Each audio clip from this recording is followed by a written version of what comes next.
Hi everybody, Kelly here. What can clowns, androids, and movie villains teach us about ourselves and the importance of emotional intelligence? Well, I have a theory about one reason why coulrophobia, which is the fear of clowns, exists. And it ties in with the reason that so many horror movie villains wear masks. Think Michael Myers from the Halloween series, or Leatherface from the Texas Chainsaw Massacre, or Jigsaw. And of course Pennywise from It, who manages to tie the whole clown and terrifying killer thing together. So what do they all have in common? Their emotions are unreadable, and their emotions are different from what they're wearing on their face. Well, what about Annabelle the doll, or Chucky, who's also a doll? So maybe dolls are unsettling too for the same reason. Okay, you say, that's fine. Well, what about villains who don't wear masks?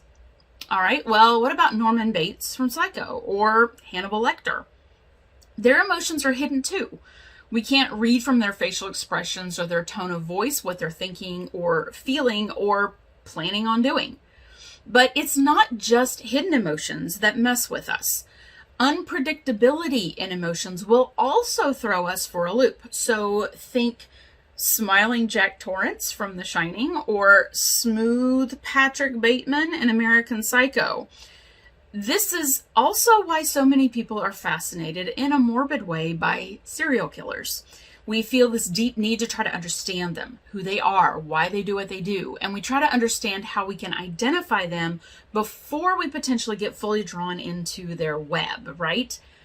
And this is also why so many of us find androids unsettling. There's something uncanny, something unsettling and creepy about not being able to read someone, to relate to them, to understand their motivations by being able to look at them and pick up on their emotional states.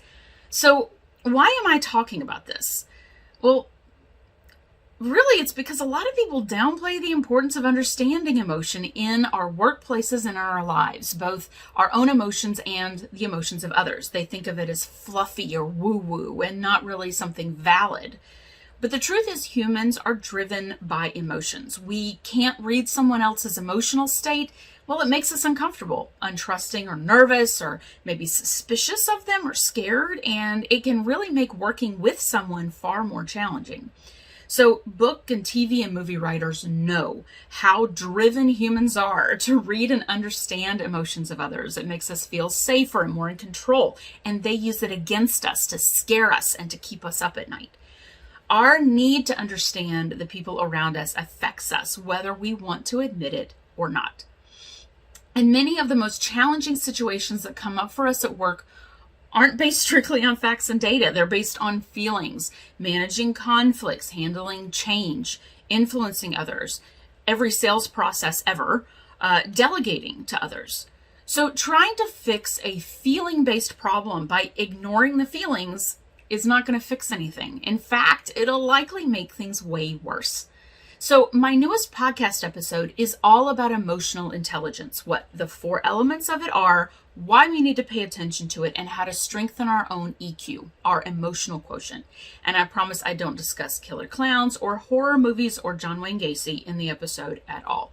So go lock your doors, check under your bed, and then give this episode a listen. It's available wherever you get your podcasts. Woo! Talk to you soon. Bye.